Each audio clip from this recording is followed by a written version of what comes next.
Hello friends, तर आता आपण बघणार आहोत चिकित्सा चतुष्पाद. आणि हा पॉइंट खूप इम्पॉर्टंट आहे एक्झामसाठी, कारण फर्स्ट इयरला याचा एक SAQ हा येतोच आणि LAQ ही येऊ शकतो याचा, त्याच्यामुळे हा पॉइंट खूप इम्पॉर्टंट आहे. चिकित्सा चतुष्पाद म्हणजेच याला म्हणतात पादचतुष्टय. पादचतुष्टय मीन्स काय? पाद मीन्स काय? पाय. चतुष्टय मीन्स चार, म्हणजे 4 लिम्स ऑफ ट्रीटमेंट.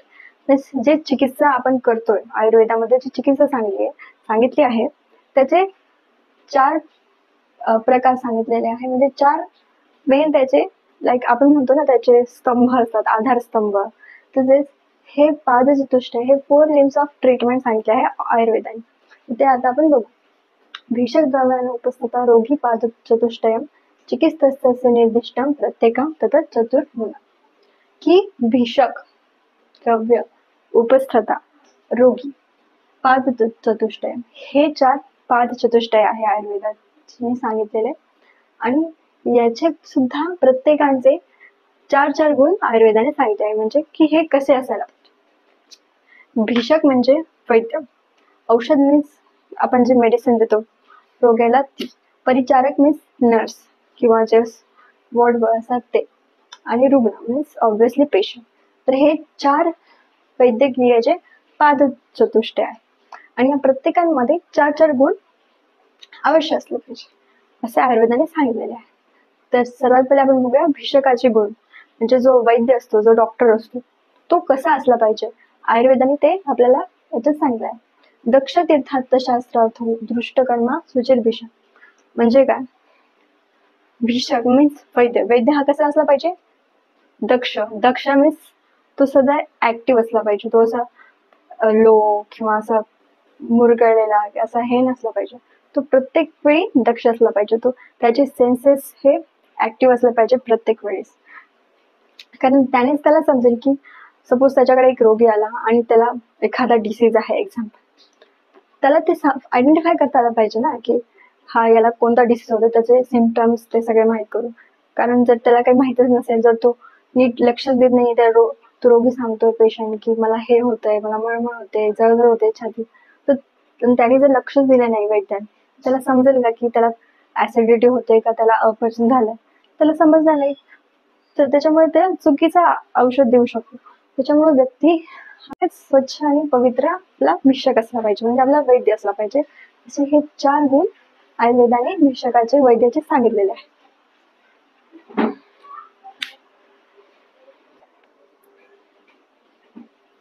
आता आपण बघूया औषधाचे गुण. औषधाचे 4 गुण काय सांगितले आयुर्वेदाने ते बघूया. औषध कसे असावे? बहुकल्प बहुगुण संपन्न योग्य औषध. औषध हे बहुकल्प म्हणजे त्याचे वेगवेगळे टाईप मध्ये आपण यूज करता यायला पाहिजे. बहुगुण म्हणजे अनेक गुणांनी युक्त, संपन्न आणि योग्य असले पाहिजे. बघा, सर्वात पहिले काय आहे? योग. योग्य. ते योग म्हणजे काय? स्वरस, कल्क, चूर्ण इत्यादी. म्हणजे सपोज एक औषध आहे, सपोज आपण आवळा आहे तर त्याचा चूर्णामध्ये यूज करू शकतो, त्याचा रस मध्ये यूज करू शकतो. आणि ते वेगवेगळ्या डिसीजवर वेगवेगळ्या त्याचा आपण त्याला प्रक्रिया करून त्याचा आपण यूज करू शकतो. तर असे औषध असे असायला पाहिजे की असं नाही की फक्त आपण त्याचा एक ज्यूस आहे तर तोच उपयोगात आला पाहिजे. तर त्याला आपण असं औषध आयडियल औषध म्हणू नाही शकत, पण आयडियल औषध ते असणार जे योग असेल, त्याला योग करता यायला पाहिजे. की त्याचा स्वरसही असायला पाहिजे, कल्कही असायला पाहिजे, चूर्णी असायला पाहिजे, इत्यादी प्रकारे सुद्धा त्याचा उपयोग करता आला पाहिजे. देन नेक्स्ट वन आहे अनेक गुणांनी युक्त. त्याच्यामध्ये अनेक गुण पाहिजे.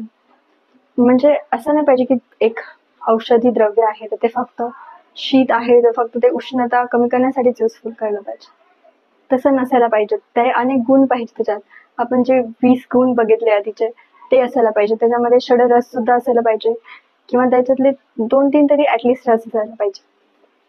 संपन्न मीन्स परिपूर्ण. ते ताजे असायला पाहिजे, शुद्ध असायला पाहिजे. स्टराईल मीन्स त्याच्यामध्ये कृमी, कीटक किंवा दूषित नसायला पाहिजे औषध. ते एकदम शुद्ध असायला पाहिजे. आणि रोग दूर करणारे, त्याचा मेन मोटिव्ह काय आहे औषधाचा की तो रोग दूर करतो, बरा करतो. तर रोग दूर करणारे हे ऑब्विसली असलेच पाहिजे. देन नेक्स्ट आहे उपस्थता म्हणजेच परिचारिका गुण. परिचारिका मीन्स जे नर्स असतात, सिस्टर्स असतात, तर त्यांचे ते कसे असायला पाहिजे हे आयुर्वेदाने सांगितले आहे. अनुरक्त, सुचिर, दक्ष, बुद्धिमान, परिचारक. जे परिचारक आहे तर ते कसे असले पाहिजे? रोग्यावर प्रेम करणारे, प्रेमळ. प्रेमळ म्हणजे कसे? म्हणजे आपण बघतो की जे आपण एक्सपिरियन्स केलं असेल की काही काही नर्स असतात सरकारी दवाखान्यातल्या, त्या एकदम अशा एकदम हे असतात की रागवणार, इंजेक्शन देणार, आपल्याला त्रास होतो कधी कधी लहान लेकरांना. काही काही परिचारिका असतात त्या प्रेमळ असतात, काही ते असं इंजेक्शन देतात, सलाईन लावतात, तर आपल्याला जाणवतही नाही. तर तर त्याच्यामध्ये आयुर्वेदाने असं सांगितलं की परिचारिका प्रेमळ असायला पाहिजे. ते का बरं प्रेमळ असायला पाहिजे? कारण आपण जेव्हा एखाद्या पेशंटला ट्रीट करतोय, त्याच्या आपण मेंटली सुद्धा त्याला ट्रीट करतोय. तो घाबरलेला असतो जो पेशंट, तर त्याला आपण जर प्रेमाने त्याला सांत्वन देऊन त्याची काळजी घेतली तर त्याचा रोग हा लवकर बरा व्हायला मदत होतो. त्याच्यामुळे परिचारिकेचा गुण हा प्रेमळ असावा हे हायलाइट केलं आयुर्वेदाने. नेक्स्ट आहे पवित्र आणि स्वच्छ. ऑब्विसली वैद्य सुद्धा स्वच्छ असायला पाहिजे होता, तसं परिचारिकाही स्वच्छ आणि पवित्र असायला पाहिजे. ती जर घाणेरडे हाते घेऊन गेली रोगाकडे तर त्याला अजून इन्फेक्शन त्याचं वाढेल, त्याच्यामुळे ती सुद्धा स्वच्छ असली पाहिजे. देन आहे दक्ष. दक्ष मीन्स ऍक्टिव्ह असली पाहिजे. परिचारिकेचा अर्थच काय की ती त्या पेशंटची काळजी घेणारी किंवा घेणारा. तेच कसे दक्ष असले पाहिजे की सपोज रात्री पेशंटला अचानक श्वास घेण्यास त्रास होतोय, तर मग ती असं नाही असलं पाहिजे की ती तिकडे झोपून जाईल पण आणि हा पेशंट इकडे अडचणीमध्ये. तर ती दक्ष असली पाहिजे की ती ऍक्टिव्ह असली पाहिजे की तिचं काम काय आहे की पेशंटला कशी त्याची काळजी घ्या. तर ती तेवढी दक्ष असली पाहिजे की ती पेशंटच्या प्रत्येक मुवमेंटवर तिची नजर असली पाहिजे आणि तिने प्रत्येक चीज हा डॉक्टरांना सांगितलेला पाहिजे. तशी ती दक्ष असायला पाहिजे. त्यांना आहे बुद्धिमान. बुद्धिमान कसे? इथे त्याचा अर्थ असा आहे की सपोज पेशंट आहे, त्याला रात्री काहीतरी त्रास व्हायला लागला अचानक, तर आणि सपोज दवाखान्यामध्ये डॉक्टर नाहीये, तर तिला तेवढा बुद्धी असायला पाहिजे, तेवढी ती शिकलेली असली पाहिजे की तिने डॉक्टरांच्या गैरहजेरीमध्ये ती पेशंटला ट्रीट करेल की त्याचा ऍटलिस्ट थोडासा त्रास कमी होऊ शकतो, डॉक्टर येईपर्यंत तिने त्याची काळजी घेतली पाहिजे. तशा प्रकारे बुद्धिमान हा शब्द आलेला आहे. तर ही परिचारिकाचे गुण सांगितले. आणि नेक्स्ट आहे रोगीची गुण. रोगी मीन्स पेशंट. तर पेशंटचे पण गुण कसे असले पाहिजे हे आयुर्वेदाने सांगितले आहे. आढ्यो रोगी निष्ठादय ज्ञापको सत्ववान आपी. जे रोगी आहेत, जे पेशंट आहेत, तर ते कसे असले पाहिजे? धनवान. धनवान मीन्स त्यांच्याकडे ट्रीटमेंट करण्यासाठी ज्या मोठ्या मोठ्या ट्रीटमेंट्स असतात, ऑपरेशन असतात, त्यासाठी पैसे असायला पाहिजे. कारण आजकालच्या काळामध्ये हे ट्रीटमेंट खूप कॉस्टली झालेले आहे. देन सेकंड आहे सत्ववान. सत्ववान मीन्स खोटे न बोलणारा असला पाहिजे. तो नेहमी खरे बोलणारा असला पाहिजे की त्याने डॉक्टरापासून काही लपवलं नाही पाहिजे. की कारण डॉक्टरांकडे आपण जातो तर आपण त्यांना प्रत्येक गोष्टीची माहिती सांगितली पाहिजे. तसं खोटं चुकीचं नाही सांगितलं पाहिजे की त्यांना त्यांचा रोग हा कोणता आहे त्याचं निदान नाही करता आलं पाहिजे. की त्यांनी नेहमी खरे बोलले पाहिजे डॉक्टरांशी, वैद्याशी.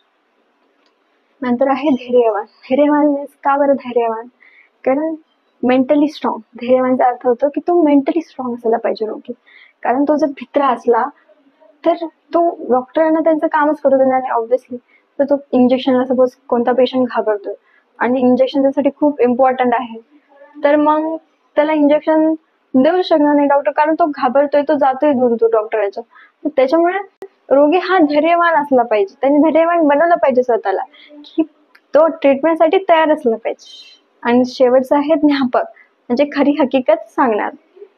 खरी हकीकत सांगणारा मीन्स काय हकीकत सांगणार? की डॉक्टर मला असं असं एवढ्या दिवसांपासून त्रास होतोय, 15 दिवसांपासून हे हा पार्ट दुखतोय, हे त्यांनी डिटेलमध्ये डॉक्टरांना सांगायला पाहिजे. कारण त्यावरूनच डॉक्टर जे आहे ते त्याच्या व्याधीचं निदान करणार आहेत. म्हणून त्यांनी खरी हकीकत ही वैद्याला सांगणे गरजेचे आहे. आणि हे असे 4 रोगाचे सुद्धा गुण आयुर्वेदाने सांगितलेले आहे. आणि हा SAQ हा परीक्षेमध्ये डेफिनेटली येतो आपल्याला फर्स्ट इयर मध्ये. तर याचा तुम्ही चांगल्या प्रकारे अभ्यास करा. थँक्यू.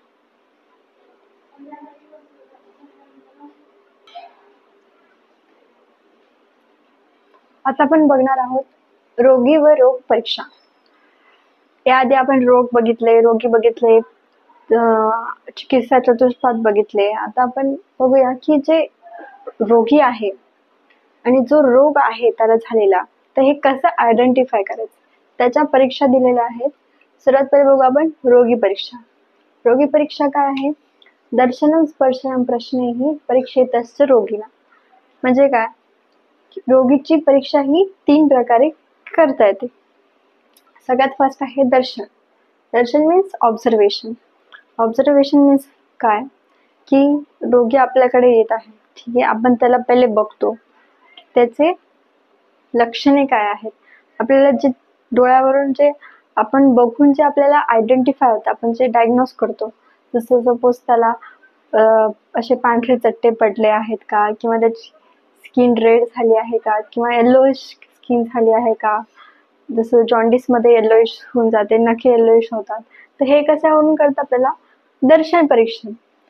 त्याच्यामुळे पहिले दर्शन परीक्षा करायची, नंतर स्पर्श परीक्षा means palpitation, touching. Touching means कसं?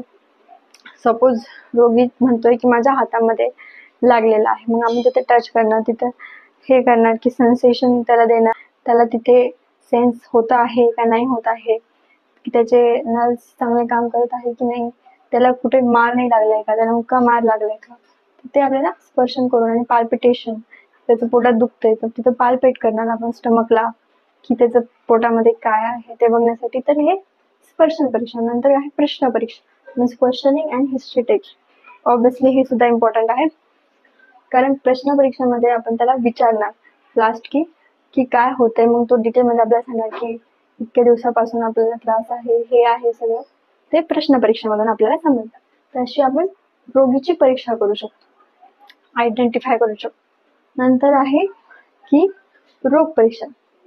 तर रोग परीक्षा काय आहे? की रोग निदान प्राकर उपलक्षण उपशय आतिभी. म्हणजे काय? रोग परीक्षा आपल्याला करायची म्हणजे काय? आपल्याला जो रोग आहे, जो व्याधी आहे, तो आयडेंटिफाय करायचा आहे की त्याला नेमका कोणता रोग झालेला आहे. त्यासाठी 5 प्रकार आपल्याला सांगितले, त्यालाच निदान पंचक असे म्हणतात. तर हे खूप इम्पॉर्टंट आहे, MCQ येतो याचा आणि याचा SEQ पण. तर निदान पंचक म्हणजे काय? तर रोग परीक्षा. तर ती 5 प्रकारे केली जाते, ते बघ. फर्स्ट आहे निदान करणे. निदान करणे मीन्स काय? डायग्नोस. डायग्नोस मीन्स काय? की त्याचं कारण काय आहे, त्याचं रिझन काय आहे, आणि हेतू मीन्स ऑल्सो रिझन, की रोग कशामुळे झाला आहे, काय कारण आहे. जसं की रात्रभर जागरण केली म्हणून त्याला पित्त झालं जास्त, है ना, तर त्याच्यामुळे आपण त्याला पहिले त्याचं कारण समजून घेऊ. देन आहे पूर्वरूप. म्हणजे काय? होणाऱ्या व्याधीची अदृश्य लक्षण. अदृश्य लक्षण म्हणजे काय? की व्याधी आपल्याला होण्याच्या आधी जे काय आपल्याला सिम्पटम्स दिसतात त्याला म्हणतात पूर्वरूप. जसं एक्झाम्पल, पित्तज्वर येण्यापूर्वी नेत्रदाह. म्हणजे आपल्याला फीवर येणार आहे, पित्तज्वर. पित्तज्वर मध्ये काय होतं? सगळ्यात पहिले आपले जे आईज असतात म्हणजे नेत्रदाह होतो, तर मग त्याच्यामुळे आपल्याला समजतं की पित्तज्वर आपल्याला होणार आहे. ते नाही त्याचे रूप. रूप म्हणजे काय? रोगाची लक्षणे. जसं की अतिसार मध्ये द्रव्यमय. आता रूप मीन्स हे डायरेक्ट लक्षणे आपल्याला दिसतात की त्याला अतिसार झालाय, मीन्स त्याला हे लूज मोशन झालंय. कशावरून समजते? कारण तिथे त्याची द्रवमय प्रवृत्ती, त्याला लूज मोशन होते, त्याची जी आहे टॉयलेट ती लिक्विड फॉर्म मध्ये आहे, त्याच्यामुळे आपण म्हणतो की त्याला अतिसार झाला. तर हे त्याचे रूप आपण आयडेंटिफाय करू शकतो. नंतर आहे उपशय. उपशय म्हणजे काय? औषधी, आहार यामुळे आराम मिळणे. तर रोगी आहे त्याला आपण आहार दिला चांगला, औषधी दिला योग्य, त्याला आराम मिळतो, मग त्याच्यावरून आपण ठरवलं की त्याला हा आजार झालाय, हा दोष प्रकोपित झाला. नंतर आहे संप्राप्ती मीन्स व्याधी निर्माण होण्याचे कारण समजते आणि गती समजते. म्हणजे काय होतं की आपल्याला नंतर लास्टला समजतं की व्याधी हा कोणत्या मेन रिझन मुळे झालेला आहे आणि त्याची गती किती, म्हणजे तो किती लवकर तो पसरू शकतो बॉडीमध्ये पूर्ण, किंवा किती लवकर त्याचं निदान करू शकतो, हे पण आपल्याला त्याच्यामध्ये समजतं. तर हे आहे रोगी आणि रोगची परीक्षा. थँक्यू.